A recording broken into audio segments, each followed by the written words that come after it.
Today we're going to discuss the opportunity in opportunity zones, a new community investment tool which was created by the 2017 tax law. Opportunity zones are census tracts that state and federal governments have targeted for economic development, and several exist here in Northern Virginia. What can be accomplished, who stands to gain, and where is the intersection with philanthropy are some of the topics that we're going to explore. It is my pleasure to introduce our keynote speaker this morning. Sarah Gibson is the co-founder and CEO of 20 Degrees, an organization that helps nonprofits unlock new sources of revenue. Considered an innovator within the development field, Sarah excels at creating a culture of fearlessness around revenue within organizations. She brings deep technical knowledge of fundraising and a record of success to her work in impact investing. Sarah's 20-year career spans service in the corporate and nonprofit sectors, having worked at the Advisory Board Company, which later became the Corporate Executive Board, and award-winning service organizations, including Miriam's Kitchen, Apple Tree Institute for Education Innovation, the Sitar Art Center, and Samaritan Ministry of Greater Washington, as well as L'École Koenig in Paris. Please join me in welcoming Sarah to the stage for our keynote address.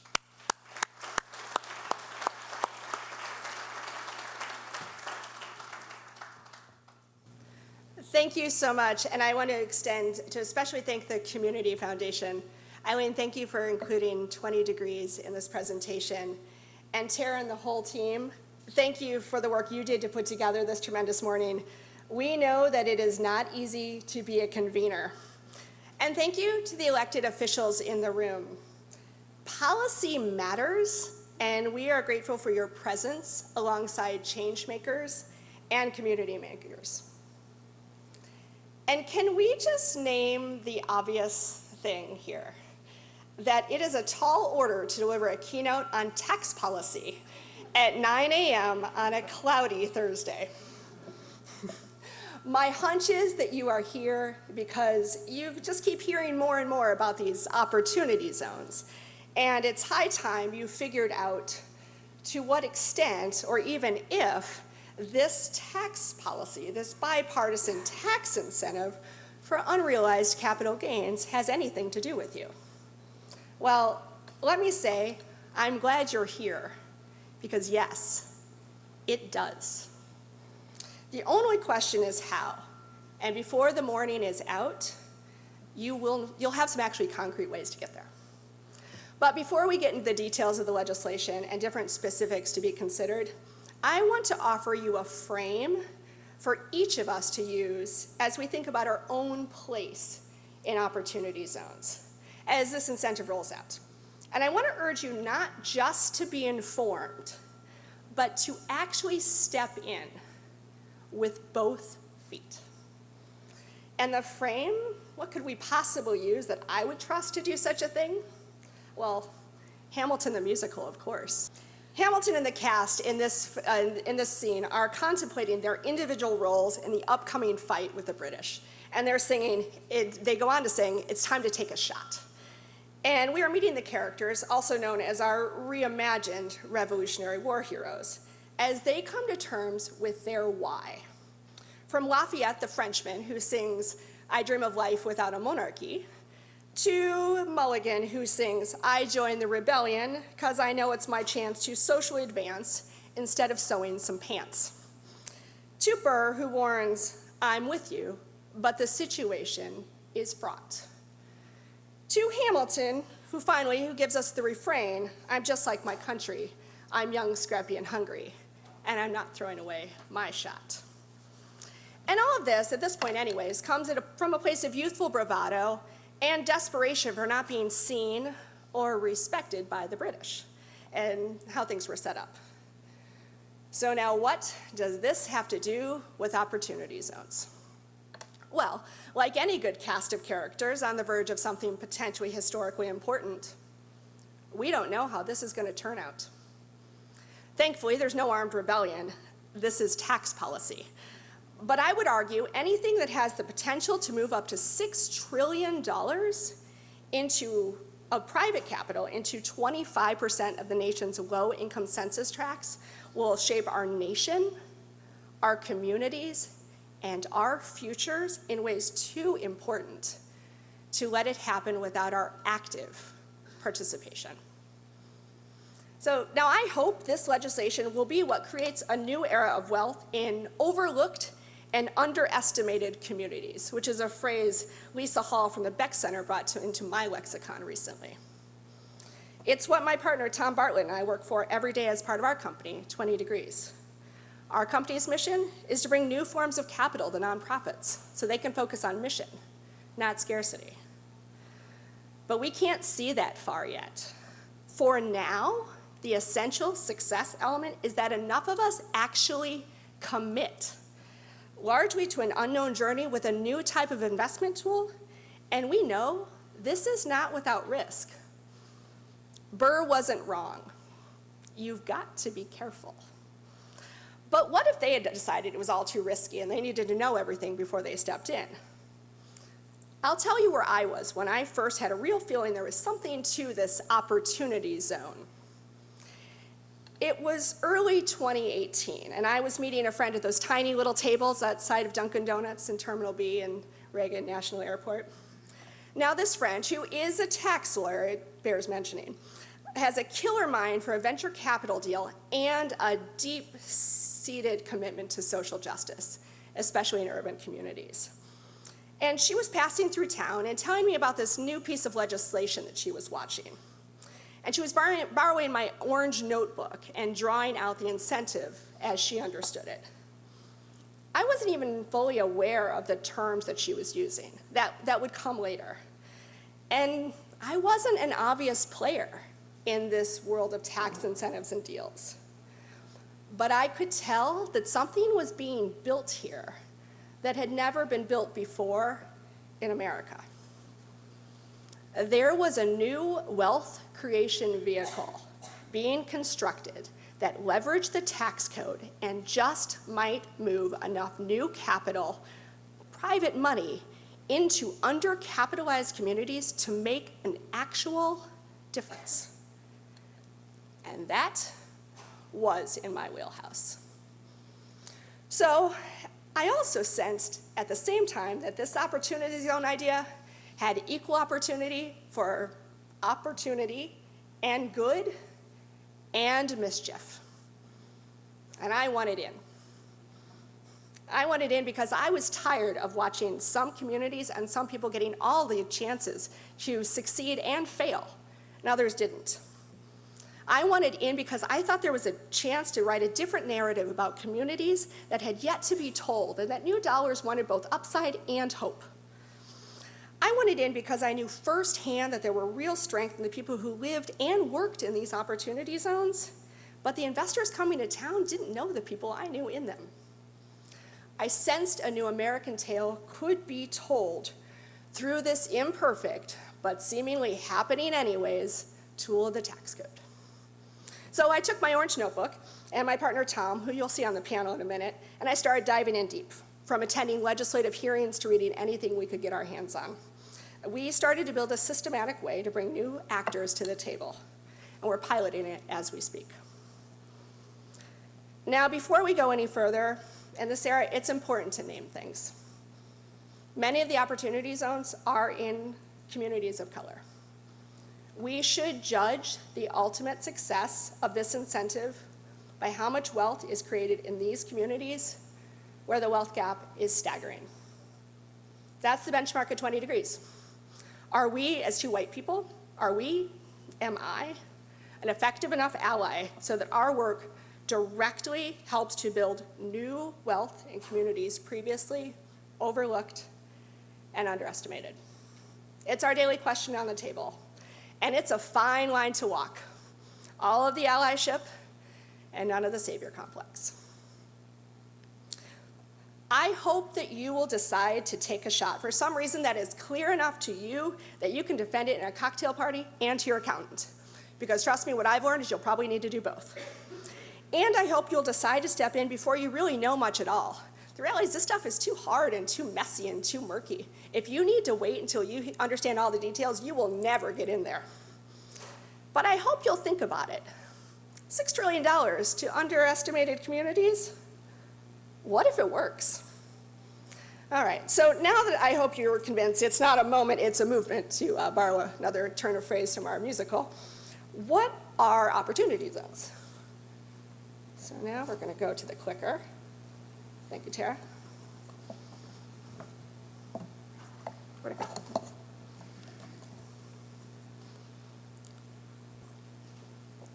First, from an investor perspective. I like the overview from my friends in Enterprise, who you'll meet in a moment as Melissa Bondi moderates the panel. Created as part of tax reform, opportunity zones offer incentives to private investors taking an equity stake in community development at the nexus of need and opportunity. Tiered tax benefits are tied to investments at 5, 7, and 10-year terms. So first, a moment to define an important term, equity stake.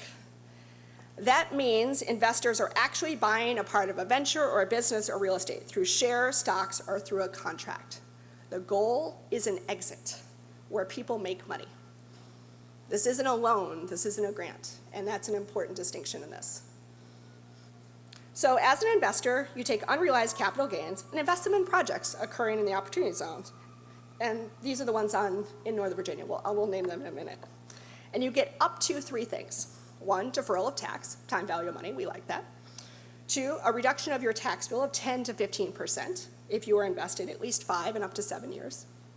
And 3, the chance to keep what you earn in your equity investment tax-free if you invest for at least 10 years. Apart from a few sin businesses, opportunity funds can finance a broad variety of activities, like commercial and industrial real estate, and existing or startup businesses. It's not a bad deal.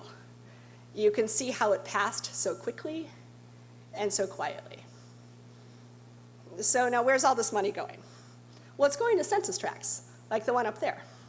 Designed by the governor in very quick order, and hopefully with some local input, and certified by Treasury. These are areas that have higher than average rates of unemployment and income levels, and a general sense that more money could help. But they do raise some eyebrows. In Northern Virginia, there are 24 total census tracts that have been designated. So a few to highlight. In Arlington, Columbia Pike along George Mason, and the area around Army Navy Country Club. Alexandria near 4 Mile Run Park. Seminary Road near Landmark Mall. In Fairfax, Route 1 from Grove to Mount Vernon, Sunset Manor and Bailey's Crossroads, Lake Anne, Herndon near Dulles, Loudon, Dulles Town Center. In Prince William County, the I-95 corridor between Occoquan and Woodbridge, Manassas Park just south and southeast of Bull Run. It's not hard to understand why this incentive is complicated. It is absolutely obvious how capital could be well used in every one of these areas. And yet, it's also not hard to ask the question, were they really capital starved?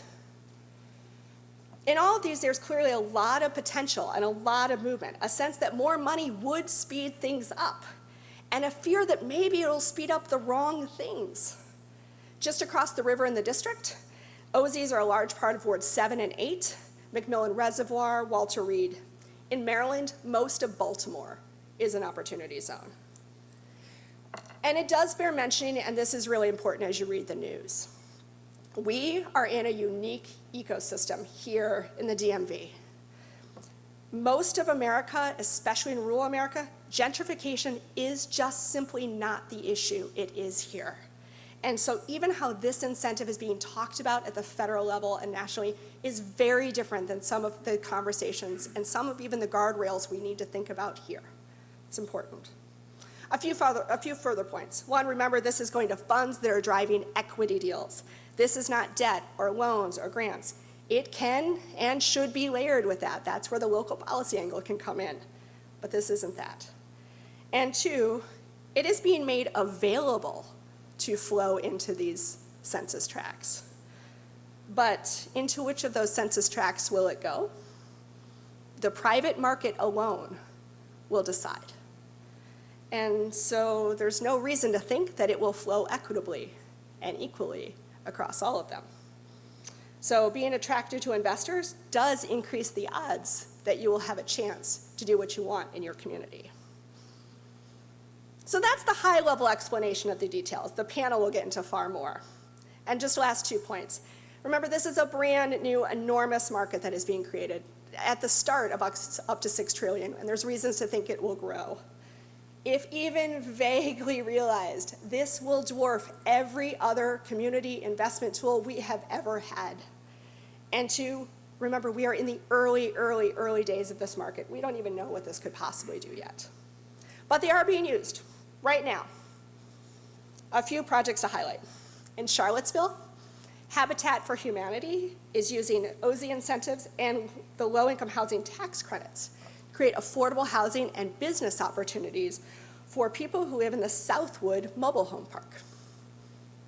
In the Northeast Corridor in Baltimore and Philly, groups are looking to OZs to solve the issue of food deserts through redeveloping abandoned warehouses to make indoor urban farms.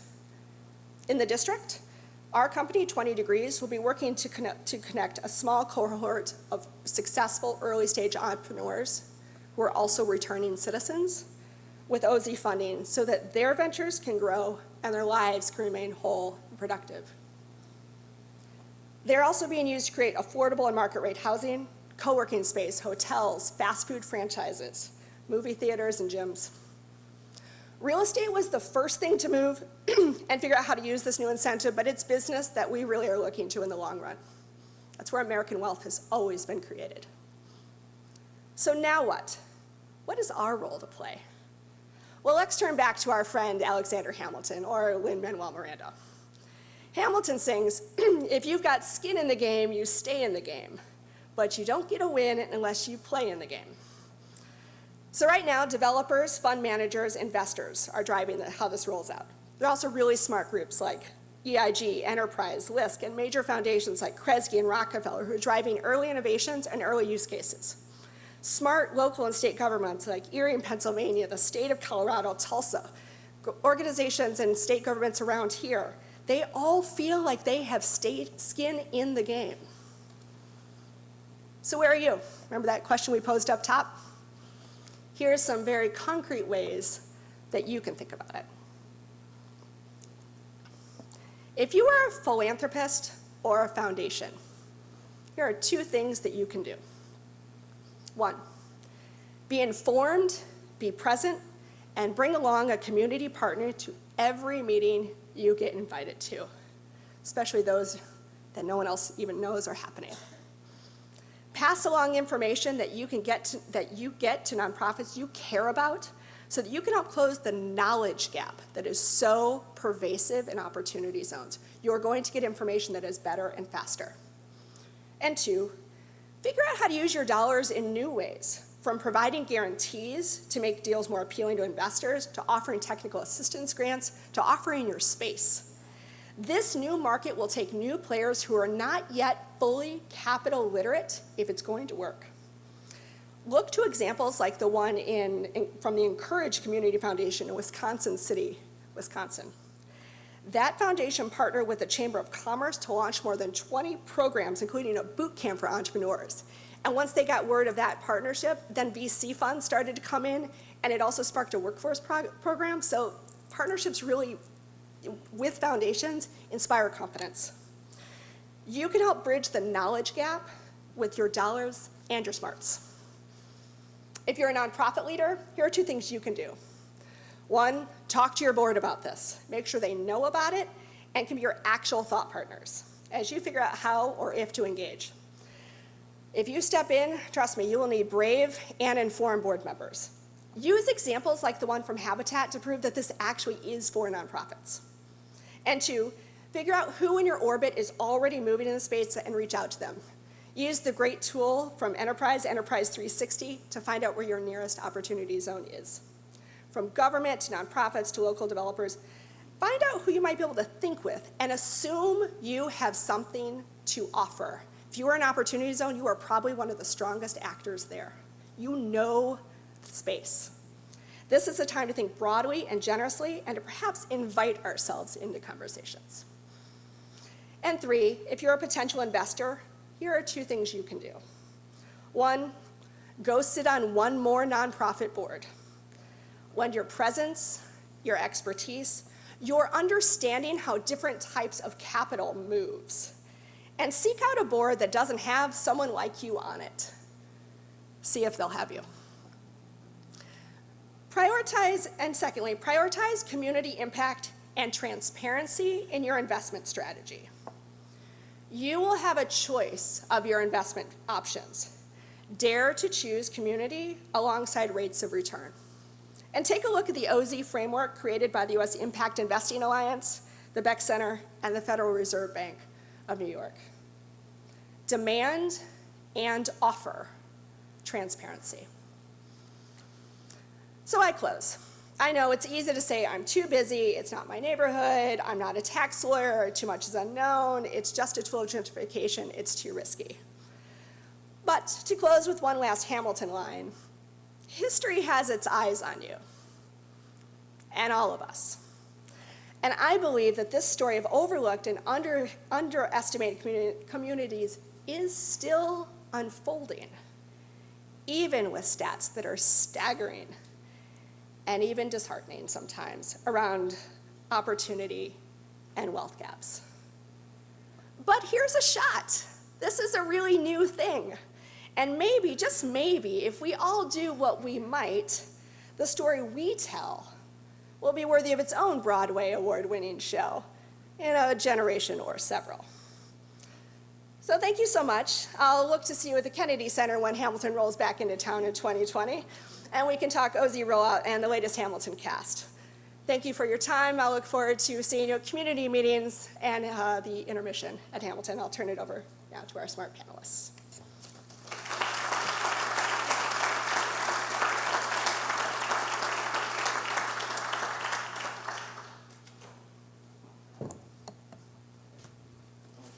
Thank you, Sarah.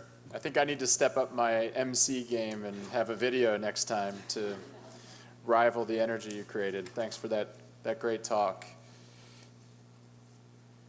I have the pleasure of introducing our next speaker and panel. Melissa Bondi is going to be our moderator. Melissa serves as the Mid-Atlantic State and Local Policy Director for Enterprise Community Partners. In this position, she analyzes housing policies, laws, plans, and initiatives, promotes best practices, and directs coalitions and campaigns in Maryland, Virginia, and the District of Columbia. Melissa also supports the work of Housing Leaders Group of Greater Washington. Her efforts focus on context-sensitive, equitable, and tailored solutions to preserve and create housing connected to opportunities that is affordable to individuals and families, especially those facing severe cost burdens. Melissa worked previously for the Nonprofit Roundtable of Greater Washington and the Coalition for Smarter Growth in statewide and regional and policy campaign and coalition building roles.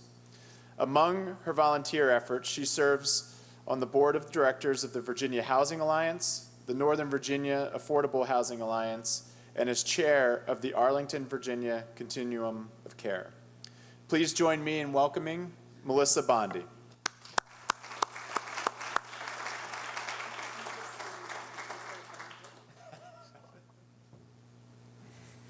Thank you so much, and good morning, everyone.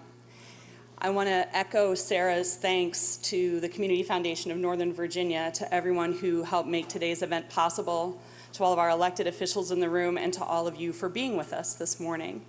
Let me also say thank you so much for the kind words that you said, Sarah, about Enterprise. It is my privilege to represent Enterprise Community Partners. For those who may not know our organization, I'll just say briefly, the thing that's most relevant is that we've been following opportunity zones pretty much since its inception, which took folks by surprise back in the very early part of 2018.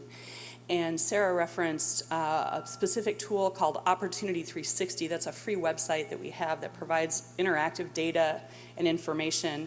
I'm certainly happy to provide more information about that, but you can put in any address in the United States, or any of our territories, any U.S. territories, and it will pull up demographic information, including opportunity zone information if you're in an opportunity zone. That can be really helpful in getting a snapshot of who are the communities we're talking about, and if you happen to be in one, someday that may be very helpful to you. So before we introduce our panelists, which I'm really looking forward to so we can have a great conversation with them and then to open it up to have a great conversation also with you, I wanted to offer just a little bit of additional context on top of Sarah's great framework on opportunity zones. First, just to really underscore the point, this isn't designed as a community program, community-facing development policy. It doesn't work like a lot of other federal programs that are community-oriented or denominated. It's a tax program. Now, the good news is that tax programs are often decided by the federal government, but the federal government hasn't always had a spectacular track record in its many-year history of actually doing super spectacular community development. That happens at the local level. There's a reason why there's no federal Department of Land Use. And so what's terrific about opportunity zones and why I can share some of Sarah's optimism about what's possible with this program is that the implementation still happens at the local level. Local governments are still working with communities to define what their vision is for a neighborhood before anybody ever heard the words opportunity zones together. And also the stakeholders, folks like yourselves, those who are in business, those who are in nonprofits, philanthropy, government, advocacy, policy, and every other sector I've neglected to mention. All of us are already active in our communities, thinking about where and how we grow, who benefits from growth, and what we can do to help get outside and inside investors and partners to help us actually achieve the vision that we already have. If opportunity zones can be a version of fuel that help us get there, we could have some really great successes. But unfortunately, coming off the tax policy can feel intimidating.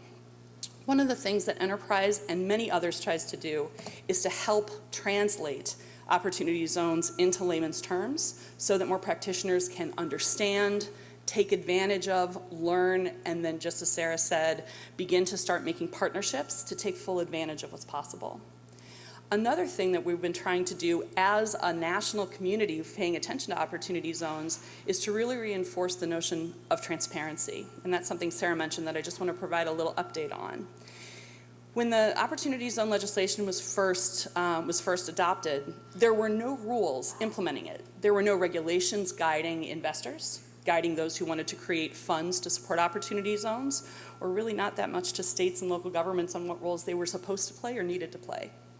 Throughout the course of the last 18 months, there's been a lot of issues that have been resolved. We've provided more information. We understand better than we used to how some of those things will work. Some are still being written. But one of the most important questions that was asked almost from the beginning was, well, what's the reporting? How are we going to find out what the impact really is? How will we know who is receiving funding, who's not? What's being built, what's not being built, and who benefits? So it turns out that in the 18 months of public comment that Treasury and the IRS have taken on opportunity zones, constant conversations with legislators and with federal officials, and then also some work of a bipartisan number of senators, just yesterday, it was announced that there is a new bill in the Senate, and this bill, because we're in DC, you actually have to know the bill and the nomenclature, but this bill is called the Investing in Opportunities Act. It's co-sponsored by Senators Cory Booker and Scott in the Senate, and then Representatives Tiberi and Kind in the House, and what it really says is we need transparency, we need reporting, we need to know what funds are going in to deals, what investments are being made, where are they, what do they comprise, what are the results of them.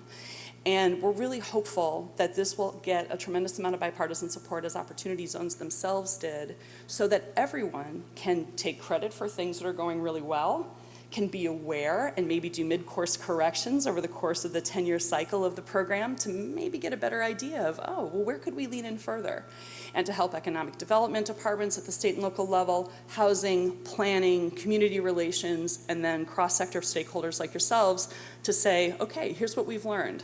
And then what can we do to make the program even more successful based on that knowledge? So that hasn't been adopted yet, but we're certainly hopeful for it. I just wanted to offer that as the fact that we are still flying this plane and building it at the same time. And for those who are interested in information about that, Enterprise or any of the other partners in the room, 20 Degrees, will be more than happy to connect you if you want to stay connected on how things are going. With that, thank you for listening to this additional kind of commercial on all the things Opportunity Zones could be. It's my pleasure now to introduce folks to the panel. If you would let me just make sure I got stuff organized here. I would like to invite up Tom Bartlett from 20 Degrees, Camilla McAfee from Wesley Housing, and Faraji Whalen Robinson from South Bank. Their bios are in your program, and so we're going to just start a conversation, and then we're going to open up to questions so that you all have time to interact as well. So, to our wonderful panelists, I'm going to ask each of you a question or two so that you can kind of orient and give information both about what you do in this space and also help to provide some important context for the conversation. Then we'll do some general questions where we can do some more dialogue back and forth. Tom, I'm going to start with you, also working with Sarah at 20 Degrees. Tell us, why are you engaged in this work, and how do you see opportunity zones as opportunities for nonprofits and your clients? Can you all hear me? Maybe. Okay, let's try this again. Well, what a joy to be with you all today, and I think Sarah set up my answer to your question pretty well. I mean, I think this is a moment in time that will likely not happen again, at least for most of us. And when we thought about starting this company, what we really believed was that not enough money was moving to communities and to leaders who really need it. That there have been barriers created to box out a lot of folks of color, a lot of distressed communities from accessing capital that has moved in our country to chosen few. And this is a moment in time with opportunity zones to really start to course correct that. But that the conversation was happening really at an investor-led level.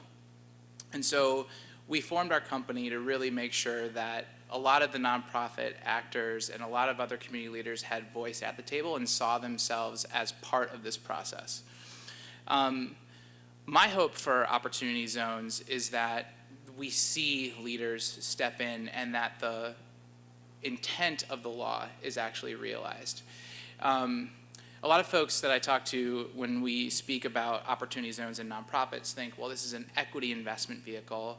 How can a nonprofit who doesn't have shareholders take advantage of such an opportunity? And two responses back. Many nonprofits own their own building or would like to. That's a perfect opportunity to take advantage of the funds. I don't need to tell an affordable housing developer that, right? And the second, though, is something that is not as well known, but that many nonprofits are also doing as subsidiary owners or owners of subsidiary LLCs, which can be a vehicle for this type of investing.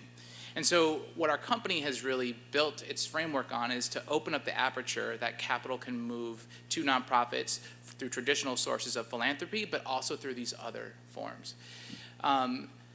For foundations, I think there's two really good examples, and I'll speak to one, and maybe if we have time, let's talk to the other later. But when we look at what Rockefeller and Kresge have done, I think it's a really good example for foundations to try and mirror in kind.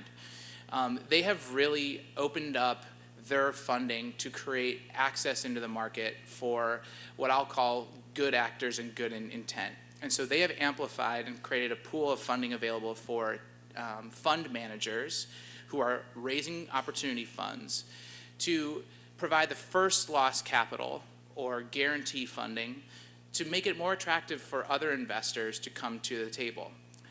But I think what's not talked about as much is that those funds came with some strings, which I think, glad to hear that there's advancement in the Senate on some of this, but around one, reporting, two, on making sure that there are certain requirements for local hiring and workforce requirements around some of these job and projects that are moving forward.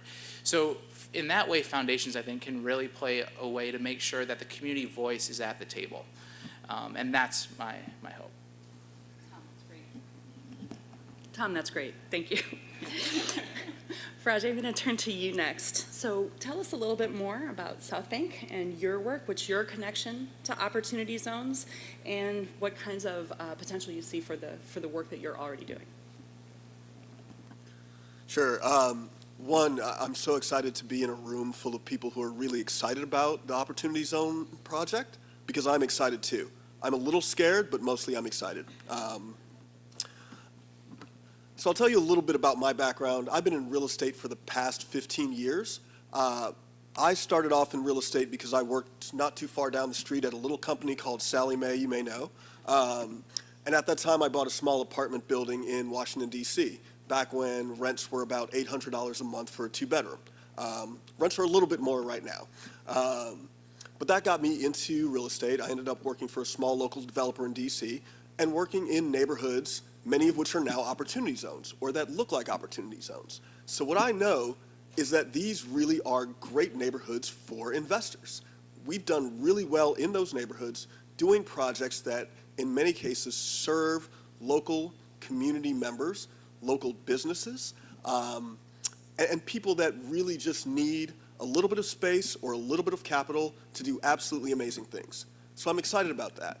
What I'm afraid of is the other things that I've seen over the past 15 years in Washington, D.C., which is that when a flood of capital comes into neighborhoods, a lot of the people who live in those neighborhoods, who work in those neighborhoods, very quickly see their ability to stay in those neighborhoods and to thrive in those neighborhoods go away. So we started South Bank last year when we really kind of got wind of the Opportunity Zone legislation, because we knew we needed to be at the table. And by we, I mean the underrepresented investors, I mean the local businesses, I mean the people that own little ugly pieces of dirt and land. We all need to be working together to make this a success for everybody. Thank you. That's terrific. Thank you. Camilla? So I know that Camilla works for Wesley Housing. And so thinking about it from the perspective as a nonprofit organization, someone who owns properties in opportunity zones, and then also in your work, what do you think is the relevance of opportunity zones for you and for the clients you serve? Sure. Thank you, Melissa. Thank you for having me here. Again, Wesley Housing is a 40-plus-year-old nonprofit affordable housing developer with significant assets in opportunity zones and throughout the Northern Virginia and D.C. metropolitan region. And the housing crisis is real. I mean, we've talked about that. We've been working hard to try to fill the gap and increase production, and the challenges in that are becoming increasing. The cost of construction is going up, and availability of resources is limited. We're constantly competing for capital. Typically, you know, the tax credit program, the low-income housing tax credit program, our other equity vehicle, has bridged a lot of that gap, and the other portion of that gap comes from the localities. And the localities are feeling pressure on their resources as well, as we compete for, housing competes against transportation and schools and everything else that the locality has to invest in. And so really see opportunity zone investment as an alternative form of capital that could help ease you know, the burden on the localities, and also just create other opportunities for new investment in those communities in which we're already working. So don't want to overuse the word. Sure we will. I'm sure we will. Hopefully there's not a quota on us for using the word opportunity. So it's really great to have a panel that can provide not only diverse perspective from what your expertise is, but also see the ways that you might work together, or to understand better how different parts of the sector, different parts of neighborhoods, different parts of communities might be able to achieve things that weren't necessarily quite as possible through opportunity zones. But not everything is easy and a yellow brick road. So Tom, I'm wondering if you could talk with us a little bit about risk. Is there risk in investing in opportunity zones? And are there risks different if you're an equity investor versus a nonprofit or a foundation, for example? Yeah. what I'm about to give is not financial advice, yada, yada, yada. Yes, there is risk. And I think, though, that risk should be weighted against the risk of not moving. And frankly, I think that is the greater risk. I think that this notion that we have so many great people at the table who don't feel like there's enough room to create space is something else that we, as the foundation community, as other community leaders, we really need to be making space. I don't think it's fair to ask our communities who have long asked for the voice at the table to have to continue to do that. Speaking from where I sit as a white man who's working in this work, we need to create space and allow for more actors. So, you know, I think there's a risk, but like being silent on this and letting putting our heads in the sand is the greatest risk. Thank you. One of the things that Sarah said in her presentation, this would be to anyone on the panel, was this acknowledgement that even with equity coming in, even with cash, even with resources coming in at an unprecedented level potentially, that there are still other forms of financing that might be needed. And I certainly know that both of our panelists who have been in real estate know that sometimes you need a lot of different sources. I'm curious, when I think about opportunity zones and that funding, I still know that there's going to need to be approvals by local government, and that often can come with expectations and requirements.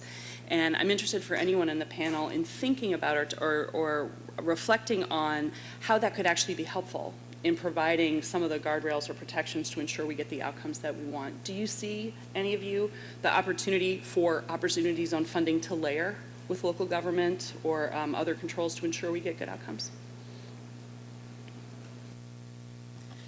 I mean, yes, we're used to controls. There's always a myriad of requirements, whether it's design and planning requirements, whether it's financing requirements from the state level with the low-income housing tax credit administered through the Virginia Housing Development Authority, VHDA, so yes, and there are lots of watchful eyes, right? I mean, there's our typical equity investors typically tend to be large banks looking for CRA credit, and that is something that we're trying to figure out how banks that don't have capital gains typically can play in this space or play nice with other investment partners. That's really one of the bigger challenges for marrying it up with the low-income housing tax credit. But that is to say, you know, whether it's the lenders, the first mortgage lender, the subordinate lender with the locality, that, like I said, we want to ease the pressure on the locality, but it will probably not be eliminated by this. You know, there are many watchful eyes, many rules and regs, many high standards of design and execution and, you know, and performance, so. So I'll just weigh in a little bit of texture here. What's really interesting is how different municipalities and different communities are approaching this. There's, on one hand, what you mentioned, hey, we need guardrails to ensure that communities aren't overrun. On the other hand, you have a lot of communities and municipalities that really feel that they are competing for capital, especially those areas that are in more rural or, you know, kind of areas that don't necessarily have that really easy path that investors like.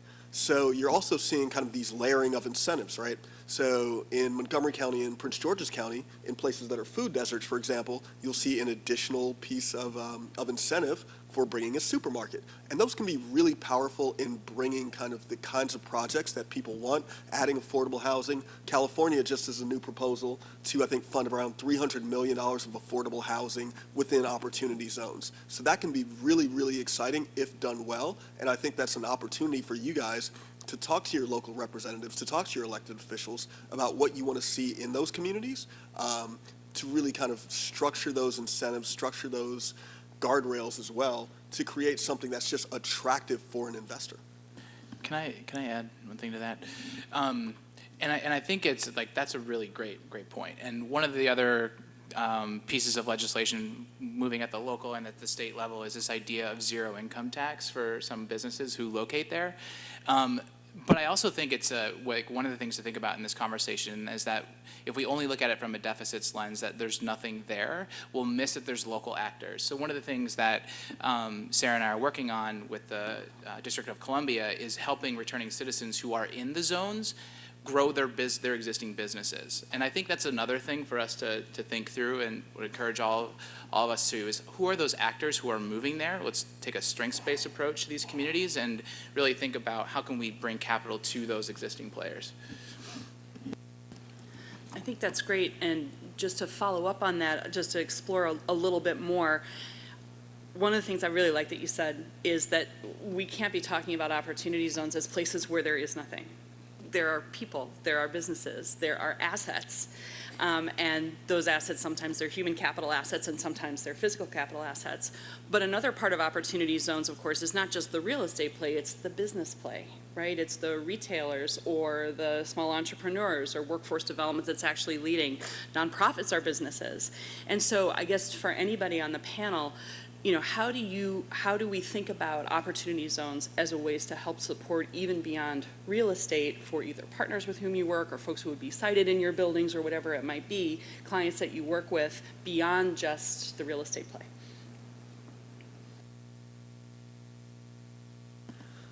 So I will say that the business and venture finance portion of opportunity zones has lagged far behind real estate.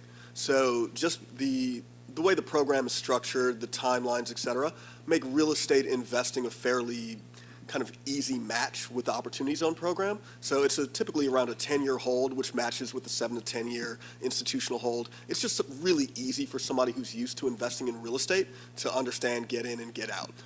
For businesses, it can be really difficult, right? Because, you know, you need a little more liquidity. The rules have not been kind of as clear as it relates to business investing. But I think that's where the really huge opportunity is. I think we can marry kind of the real estate and certainly the retailer and the small business piece in terms of kind of taking those real estate dollars and kind of marketing a slug out for tenant improvement dollars, so TI. And a lot of those TI dollars can actually be used to fund small businesses, right? So if you're trying to put together a mixed-use project and you really want to support a small business, you can maybe add a little more tenant improvement dollars into that local coffee shop so that you can really create those local entrepreneurs making money who are going to, frankly, be more likely to hire local, to promote local, and for those folks to then go on and really create that workforce development. From a financial perspective, businesses also tend to have the highest growth rates, and the big piece about opportunity zones, I think the largest kind of delta we're going to see is really going to be in that 0% capital gains on that exit. So if you think about a real estate asset. Talk a little bit more about what that means. Sure. So not to get too technical, my finance guys are in the room here. They can probably do this much better than I can. But if you invest in an opportunity zone, you get a layering of tax breaks. So first, you get a deferral of your capital gains tax. So I sell my $100 of Apple stock that I bought for, $10. I'm going to owe $40. I don't want to pay that $40 because I'd rather have that money. So I put it into a qualified opportunity fund. I now don't have to pay that tax for another 7 years, 2026. So I get the time value of not having to pay that money. Second, I get a basis increase the longer I hold it. If I hold that investment for 5 years, I get a 10% basis increase, which means I'm paying lower taxes. If I hold it for 7, I get a 15%. That means I'm paying even lower taxes. But whatever that qualified opportunity fund invests in, so they take my $100 and they put it into the next Google. So now that $100 is worth $1,000. I pay 0 capital gains on that delta. So that $900 additional I made, I normally would have to pay $300, $400, whatever, of capital gains tax. I pay 0.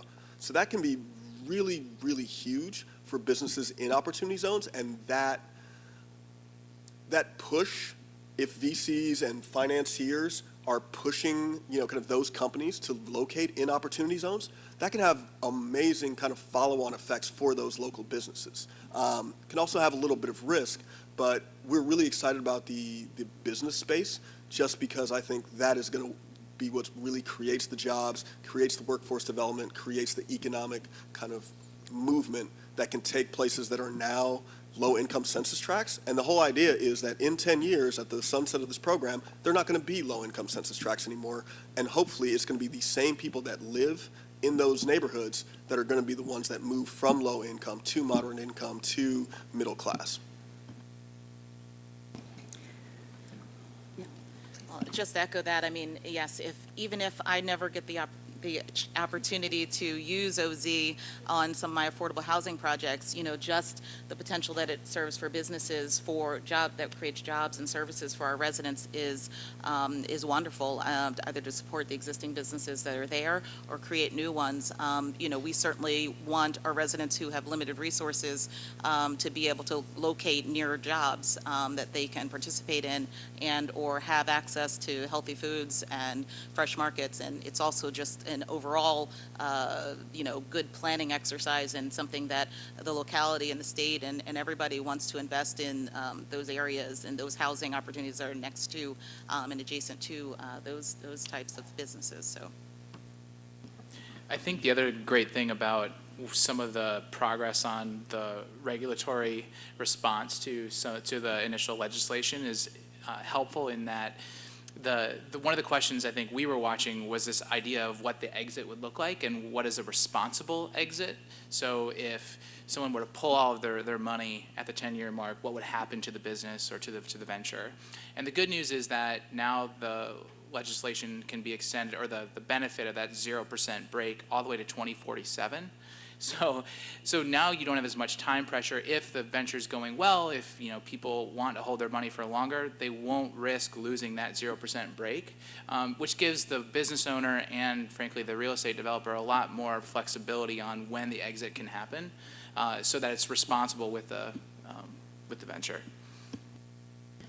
And I think that's really important for two reasons. One, obviously, yes, if you're investing in a business and it's doing well, it's really tough to think, oh, and then there's a deadline by which I have to be completely self-sustaining or profitable at a level where I can sustain. And then also I think about on the side where we may not be in a fully incentive-based opportunity zone, but in an area where we are seeing a lot of development and market pressure, and there's the hope that with having government money in, as well as investor money in, you can get some commitments that extend beyond a 10-year period. I certainly know on the affordable housing side, we look at affordable housing and we say, well, is affordable housing profitable? Is that a place where someone would make an investment to get a big return so that they could get even more tax benefit? Well, maybe not. And then the other thing was, well, gosh, 10 years sounds like a long time in terms of a tax benefit program, but there aren't very many jurisdictions in Northern Virginia that are requiring only 10 years of affordable housing on affordable housing commitments. So how do we marry those up? And so seeing the extensions, I think, is helpful in thinking about maybe mixed-use projects, where some of it might be commercial and some of it might be committed affordable or mixed income affordable, where the overall package of real estate might include business incentive, might include real estate incentive for opportunity zone investors, but also include some of these other things that are long-term commitments for affordable housing or mixed income housing. So that's encouraging. Just have one or two other questions for our panel, and then we'll open it up. I'm not precisely sure how the mechanics will work for opening up for questions, but we do look forward to hearing them. Oh, I see we have some fantastic folks in the back with microphones, so good news. I don't know if there are any cautions or any other advice or big picture thinking that we haven't covered from your perspectives, because you bring a diversity of perspectives on opportunity zones. But just in general, for folks who are really interested in what we've been talking about today, what are the things that you think we should be giving folks to do for action? What are the things we should be inviting folks around this table and this room to do with us and for us?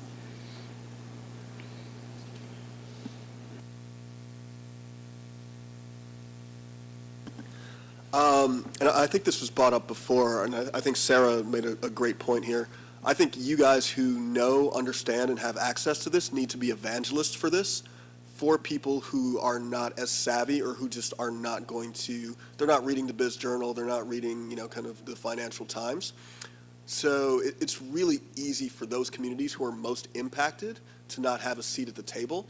Getting those folks a seat at the table, I think, is the most important thing that you can do. Because having worked in these communities, when people know what's going on, they make decisions that are in their best interests. You know, a lot of times we look at lower income communities and under resource communities, and there's a bit of a patronizing kind of attitude towards them.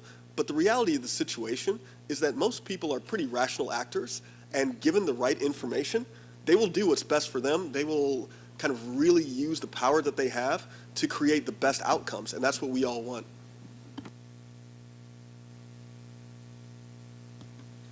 I guess for me, one of the cautions or the challenges that I think I'm a little bit cautious about is the pressures that this investment might create for affordable housing, in the sense of competing with other market rate developers who might take advantage of it and utilize it solely for market rate housing and really exacerbate the gentrification problem. You know, it's not to say that mixed income, mixed use, and there has to be some wealth bringing and mixed income into those communities, but it's just if it becomes to the point where that gets exacerbated and run away with, and affordable housing and the tax credit program can't really figure out good tools to utilize it in conjunction. That's what kind of scares me about it, and I'm hoping that advocates out there will promote, you know, against that, I guess. The thing I would add is my hope is for creativity, because I think if our hope is that we're generating wealth in the opportunity zones, is to think about some of the other vehicles that might exist where opportunity zones can be the accelerant, right, to really a lot of this work.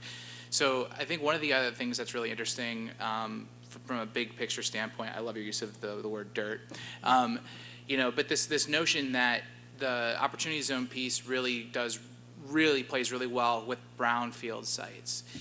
It plays really well, and this is where some creativity is needed, but around utilizing community land trusts, right? So that owners and operators and community residents in zones could actually be owners of the funds, right? So rather than this like outsized approach where funders come in, own the wealth, and then come out and it leaves, how do we leave the wealth in the community? The community land trust vehicles and some of the others might actually create some, with the layering, really great opportunities. I gotta stop saying that word, sorry. So, yep. Yeah, you got to take a shot of coffee every time somebody uses the word opportunity. You'll be wired all day. That's a great point about creativity. Just to give you a quick example of how this can be implemented. So we were approached by the Prism Art Fair in Miami. Has anybody here been to Art Basel before? So a couple of folks, yeah.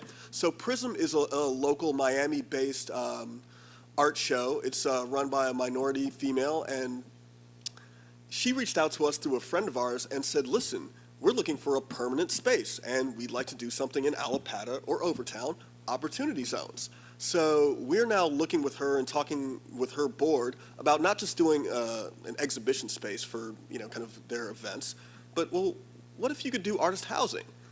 What if you could bring a little more money there and you could do training? Because they also want to help train people to work in museums. You know, what if you could do a really kind of aggressive, interesting project that's not going to be just good for your current, you know, kind of use, but what if you can bring new capital in and really expand that business, and not just in Miami, but you can do that in Detroit, you can do that in New York, you can do that all these other places and take a small local business and make it a really huge business. So that's the opportunity for using that creativity, that thought, to really kind of make this something that's just spectacular. Great, so we're just going to get ready to start turning it over for audience questions. So if you want to ask a question, let's say flag our two wonderful CF Nova folks. And while they're making their way over to folks, one other thing, I read in, I think it was in BizNow actually today, about how in Houston, the mayor, economic development, planning, and housing are working together as matchmakers. They are working with who are businesses, nonprofits, folks in community who are saying, we think we might be eligible for a program that's in opportunity zones, and we'd like you to help us market it. and we have a marketing plan, and then foundations are saying, oh, well, we'd like to get on that because we want to talk to our donors about whether or not this is something that they might want to invest in as well. And the mayor is saying, here are 5 very different opportunity zones, and we want to see different things, but we also welcome creative ideas for, these are the kinds of things we'd like to see, but you tell us to. But the point is that they're all working together rather than, boy, I'm a nonprofit and I have an idea, I guess I'd better go research and try to find someone to fund me in a vacuum. And so that was something that I thought was kind of interesting in speaking to the creativity. Do we have any folks with questions?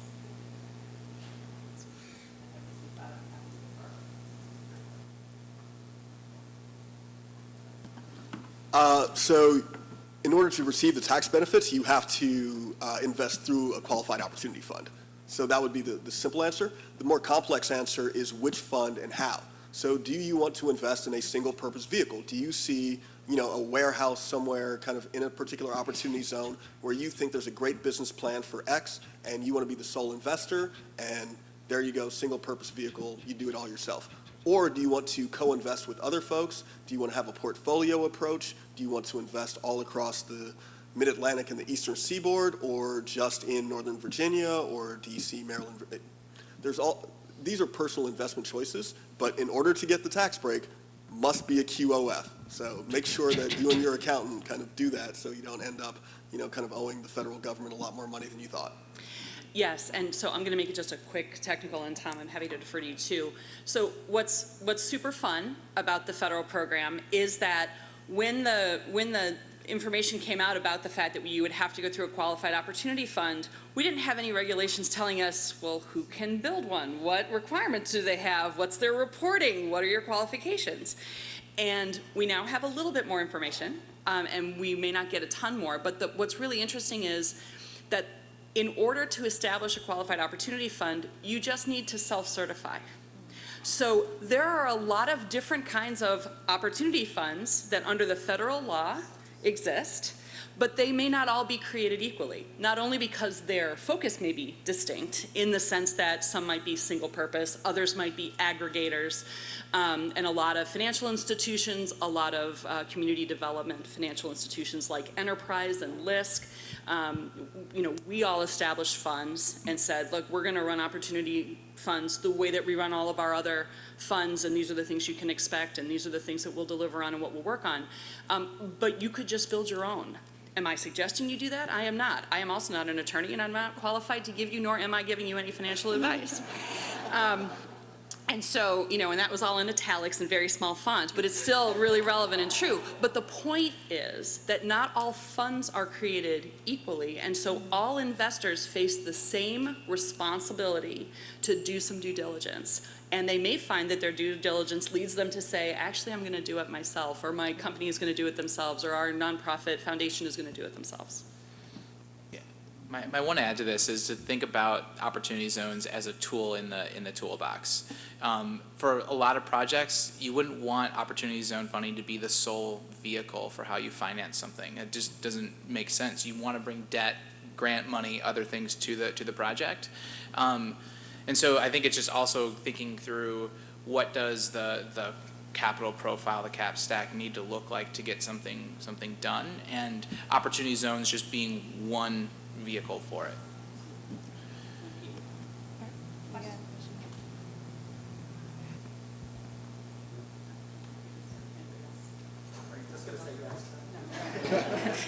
No.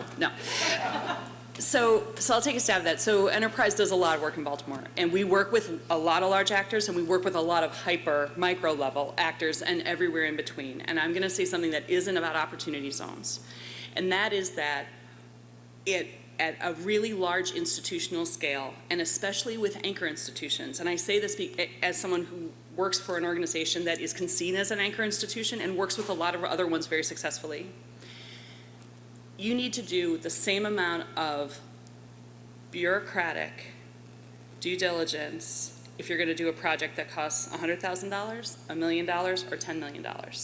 And if you're Johns Hopkins University, the level of effort needed to do a project at 100, a million, or 10 million is equally onerous.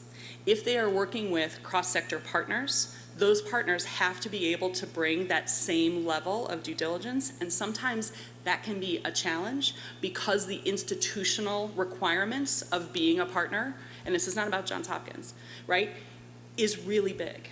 And for very small nonprofit actors, for community development corporations, community housing development organizations and others, they're not able to match toe-to-toe. There's also the issue of time and marrying what time horizon is an institution that can afford to both be patient and have, you know, long-term goals in mind compared to small projects, small entrepreneurs, small nonprofits who are saying, I need to be able to get support now. I need to be able to turn something over quickly. I need to be able to start showing results back to my funders, back to my foundations. I need to be able to start showing things. So sometimes we have misalignment, not on mission, and not even on what the right outcomes are, but in what is actually needed in the non-sexy paperwork side, the time horizon side, in order to get there. One of the places where I think we try to mitigate that disconnect is through the work of local government. Because local government can often, and again, what don't we ask local governments to do these days? But one of the things that local governments can do is be a bridge on the side of, well, you know, we do have more of the institutional personnel who can help work through some of the bureaucracy. And we also can help get some money on the street, knowing that maybe that'll be reimbursed over time back to us at a different rate than what we're actually giving out to others. Now, I'm not saying that that's what a perfect deal should like or what it can look like, but in working with Bon Secours Hospital, in working with Kaiser Permanente, some of our health providers who are really starting to move into the space of getting outside their comfort zone and their core competency and saying, if we want healthy outcomes in communities, we have to care about things other than providing healthcare. We have to always provide healthcare first, but it's not in a vacuum. And seeing them wrestle with and try, because they're highly motivated to do so, how do we reduce some of these, the things that take a lot of time and a lot of energy in working in new spaces, and that may also be true with the university. Can I add one thing to that? I'm sorry. One last thing to that. I would say, on top of what Melissa said, a couple of things are exciting to see. One of the funds that Kresge and Rockefeller are backing is a fund that's helping to support development around HBCUs. So I think that's also where, again, foundations can help to de-risk, get these transaction costs, what Melissa's referring to, down so that projects can move. So hopefully this can be a vehicle that can, again, be an accelerant to things that have stalled for some time. If I could add just one really quick piece from the investment side. A thing to watch out for is this kind of mismatch between what institutional capital wants to invest in terms of $100 million, $200 million, whatever it is, and kind of what a community's ability to take that is, right? So a lot of, especially urban communities, which are relatively dense, there's no way you can just kind of dump $100 million into a neighborhood. It's just not there. The real impact is going to be seen on those $2 to $20 million projects, which I think is the hole in the market that we're really trying to attack. The problem is, to your point, a lot of times you're paying the same lawyers, you're paying the same zoning folks, you're paying everybody else the same amount of money on this $20 million project or a $2 million project you are on a $200 million project, so it becomes a little harder to finance. So to your point, you know, having that stack or having somebody who's willing to take a first loss or provide a little bit of assistance or something there can really make those projects work, which are really what kind of moves that needle.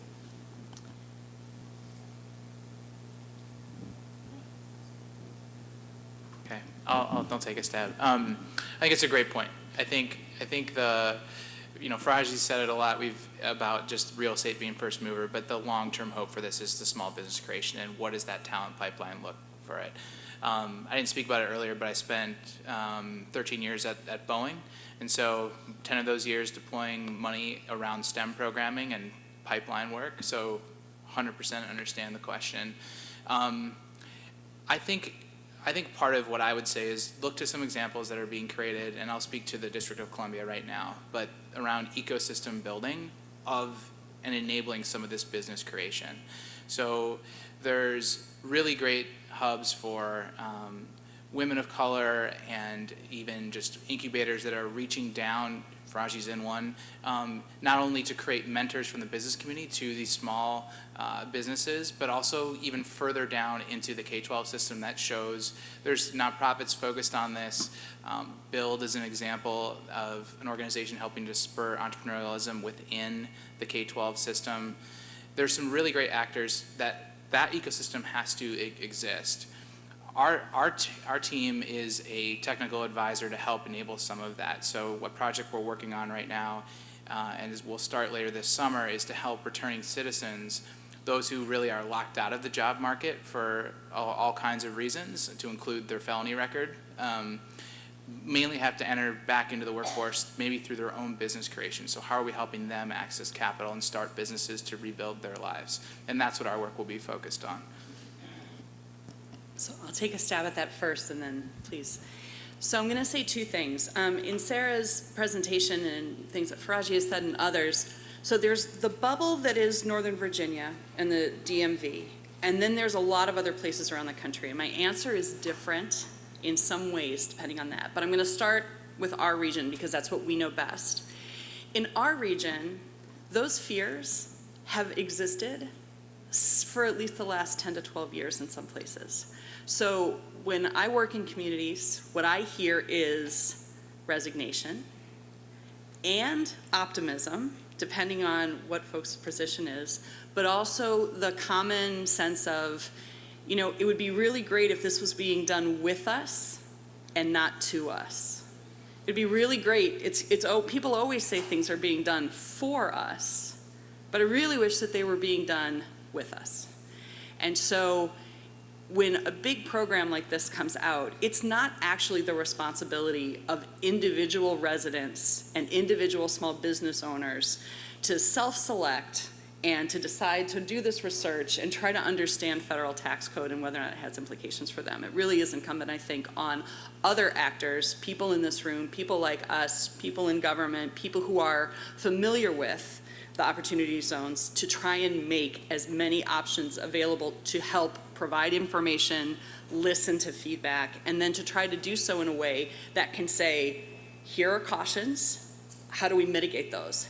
Here's what's possible, tell us what you want, right? Let's talk about what's possible and have those local stakeholders to be part of the conversation.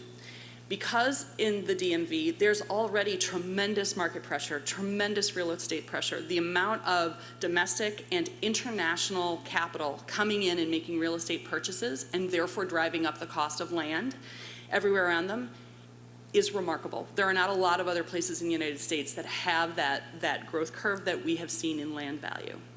And so we're already seeing folks who are being priced out. I think that makes it even more incumbent on local governments in partnership with whether it's a chamber of commerce or other community serving, planning-based organizations and agencies to say, let's proactively say what we want before a real estate deal is made, so that people aren't saying, I'm just going to throw up what I want and hopefully not have any other guardrails around.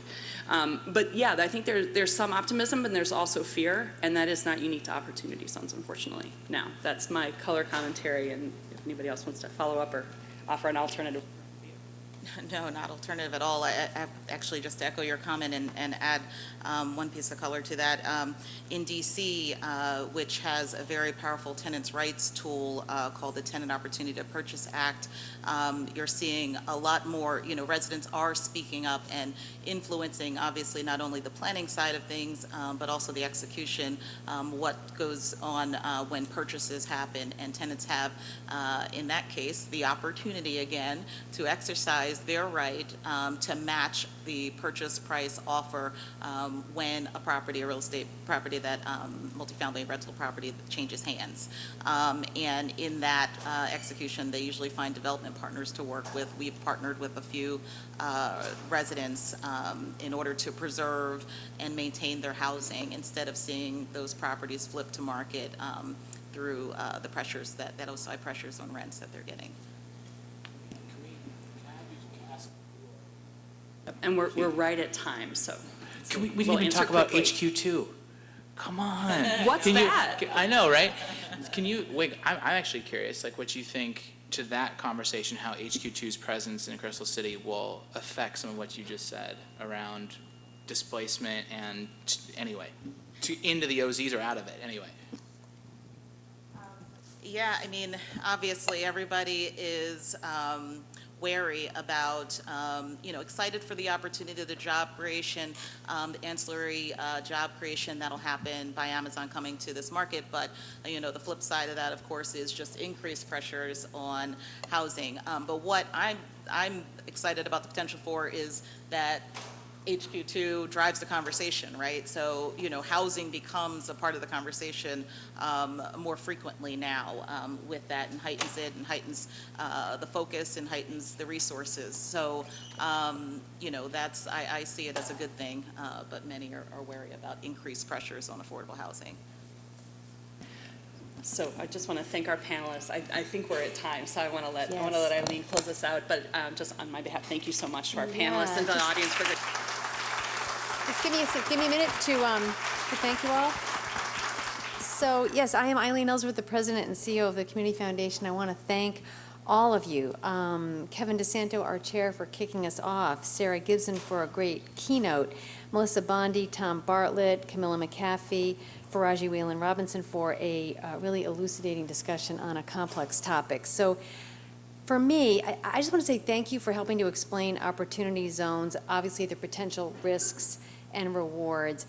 But for me, it really begs the question of how our community here in Nova can promote investment in opportunity zones that truly helps build a community that works for everyone, right? That's the question that we need to answer. And thank you all for coming and for listening to this great discussion. We always intended the Innovation Breakfast to be thought labs, right?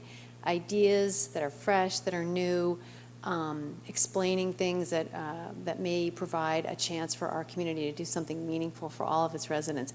And I feel today's program hit that mark beautifully. So thank you all for participating. We have some gifts for each and every one of you. Don't leave without them. And thank you all for coming. Enjoy your day.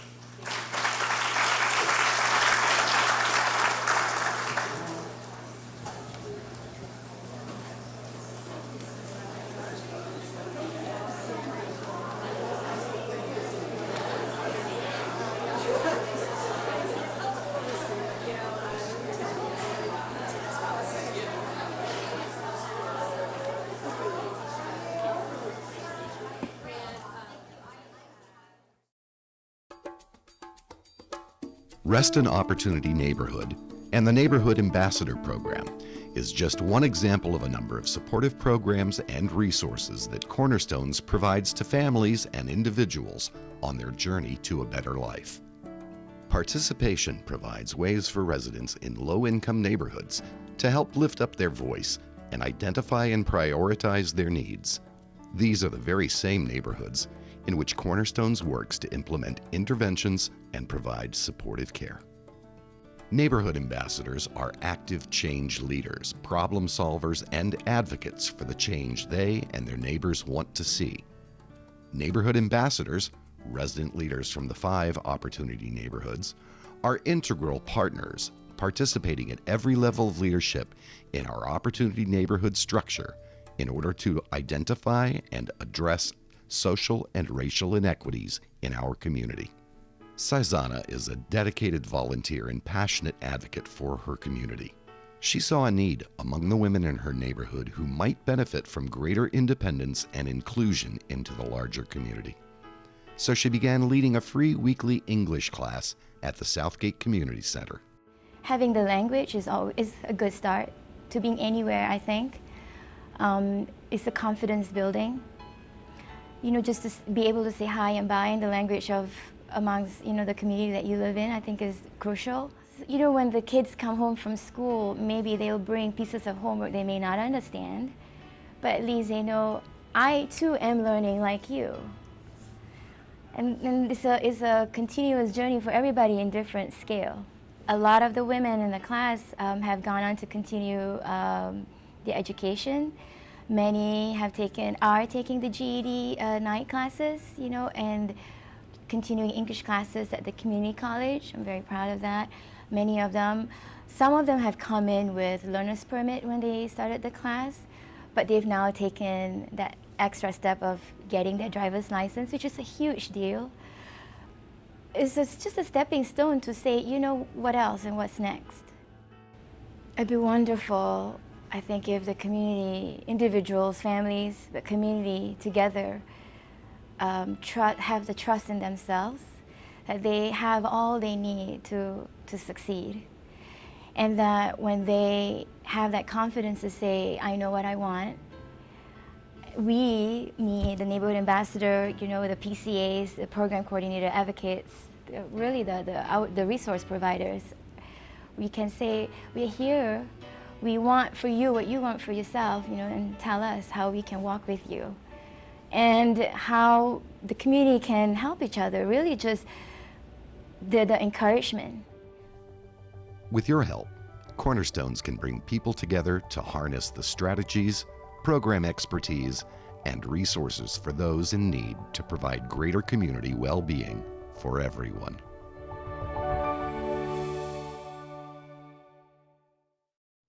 Hello, I'm Don Frickel, and I'm honored to be the current president of Share Incorporated. Share Incorporated is an all-volunteer, nonprofit organization dedicated to helping the less fortunate in Great Falls, McLean, Pimmitt Hills, and parts of Falls Church. Our operations are totally dependent on volunteers and private donations since we have no paid staff, no contractors, and we receive no government funding. Thanks to the generosity of our donors and volunteers, last year we provided assistance to more than 1,500 households containing about 4,000 family members, mostly children. We live in a very expensive area. My husband is a hard worker and I work too, but it's not enough for paying the bills. My fiancée was diagnosed with brain cancer, and shortly after that, when she was going through her treatment, I found out that I had a faulty heart valve and a bum kidney. Shortly after that, after I came home from the hospital, she passed, and it was just me and my son. What more could I lose? And it was my job next because of the recession. Share's most visible activity is our food pantry and used clothing room. These facilities operate in donated space at the McLean Baptist Church. It's a service that allows people to maintain their dignity. It's a service that they're not afraid to come and ask for help. It's very helpful. Every month, like, I come 2 times a month because I really need the help. Share currently provides 1,000 bags of food and 225 bags of used clothing to clients per month. Since virtually all of these materials are donated by the community, it takes a large number of food drives and volunteer hours to maintain these levels of support. The thought of anyone hungry, particularly children, breaks my heart. So food is where I felt called to serve, and that's where I've been for the last 12 years. Share provides financial assistance to distressed households primarily to ward off evictions and utility shutoffs. They can pay part of the rent, but not all of their rent. Or they can't pay the water bill, but they'll pay the electric bill, and then sooner or later it catches up with them. I got a phone call from one of the folks at Share, and they said, she said on the other line, she says, Tim, we'd like to help you get your gas back on. We had a little heater in the back, and that's where we'd bunker down at. And now that the house had heat blowing out the registers again, you take that stuff for granted. We all do, but when something happens in your life and you lose the basic needs, it's great to have someone that step in and help you. Share operates a furniture program through which it provides donated furniture to needy families. Each Saturday, volunteer crews operate 2 trucks to conduct these activities. Last year, we made more than 500 pickups and deliveries, providing furnishings to more than 200 households, including about 600 household members, mostly children. Share provides rebuilt computers and printers to client families with school-aged children. This work is conducted by technically qualified high school-age volunteers. More and more FCPS and other local area students have been requesting laptops because they need them for class. In fact, a lot of our classes have homework done online, so having a laptop is critical. Our technology group also helps maintain our website and our client database. SHARE also runs a number of special events for clients, including food distributions at Thanksgiving and a major holiday event in December, including music, light refreshments, a visit by Santa Claus, and gifts tailored to family needs. We also distribute school supplies and provide haircuts to children of client families in August so that students are ready for school. What's unique about SHARE is that we really get to know our clients, and so it's easy for us to help find resources for individual people rather than just general resources. I really, really appreciate the help. It was a hand up, what SHARE did for me. It wasn't just a handout. It's the difference. From the canned food drives to the clothing drive that they have to the furniture donations that we get, there are numerous ways that you can participate in the various SHARE programs and give back to the community. I just want to say thank you and thank you and thank you, always, always, yeah. Donations that we receive come from participating faith communities, individuals, local businesses, and institutions like the McLean Community Foundation. Just as important as funding, though, is our ongoing need for new volunteers. Volunteering, it's just not all about helping other people. It really does have the effect of improving and enhancing your life in many, many ways. When you help a family get back on their feet, you're helping the community because they're giving back. I really do believe that. And it's very gratifying. It is. It's so gratifying to see people. What can I do? If you think you might be interested, please check out our website or contact us directly. SHARE provides training and orientation for new volunteers. Thank you very much for supporting SHARE.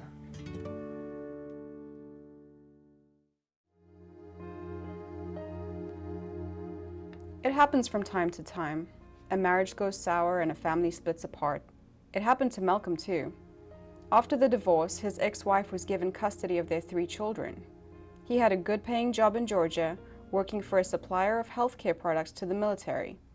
Although the job required him to travel a lot, it also allowed him to support his sons and daughter. Then the call came from the court. His young daughter needed him to move back to Virginia and take custody. He dropped everything and did what he needed to do for his little girl. He found a new job in the area that didn't require him to travel, but it paid a lot less. With costs high in Northern Virginia, he and his daughter were forced to move in with his sister. That's when Malcolm reached out to Good Shepherd Housing to see if we could help. A unit that would be within his budget was being renovated. It would be coming available soon, giving him and his daughter their own space. Just as things were looking up, Malcolm got sick. In the hospital for over 30 days, he was so ill, the doctors were forced to amputate his foot. He not only lost a month from work and critical income, but he now had a permanent disability. Working became even more difficult. That was when he reached out to his case manager at Good Shepherd Housing. He was struggling to keep everything together. He was behind on rent and he could only work part-time. This area here is a very expensive area. Fairfax County is a very expensive area to live in. And a single person is very hard to try to make it here. Thanks to our supporters and a grant from the Community Foundation of Northern Virginia, Malcolm was able to get caught up on rent while he found stable work that could accommodate his disability. And I really feel that if Good Shepherd Housing wasn't here, I don't know, half of the people, they wouldn't be able to make it here. Today we are happy to report that your support has given Malcolm and his daughter a brighter future. Good Shepherd Housing has been, they've been very helpful in my life as well as my daughter's life. It made her come from, couldn't spell her name to an A-B student now. And his daughter? I'm in this program, it's called Genesis Works. And they help like seniors and stuff get like in the professional world and have like opportunities to be with corporates and work with corporates and get that experience of the workplace and the work like atmosphere and stuff. So I'm actually working with a corporate office with Aces Hardware in Washington, D.C. And next year? I want to attend Nova for 2 years, and then after Nova, I want to transfer to a university like Norfolk, Radford, George Mason, James Madison, and I want to study on social working. I want to like become a social worker with like children and help children get out of like homes, abusive homes and stuff. We here at Good Shepherd Housing thank you for giving them back a future. I'm very thankful for them. I really am.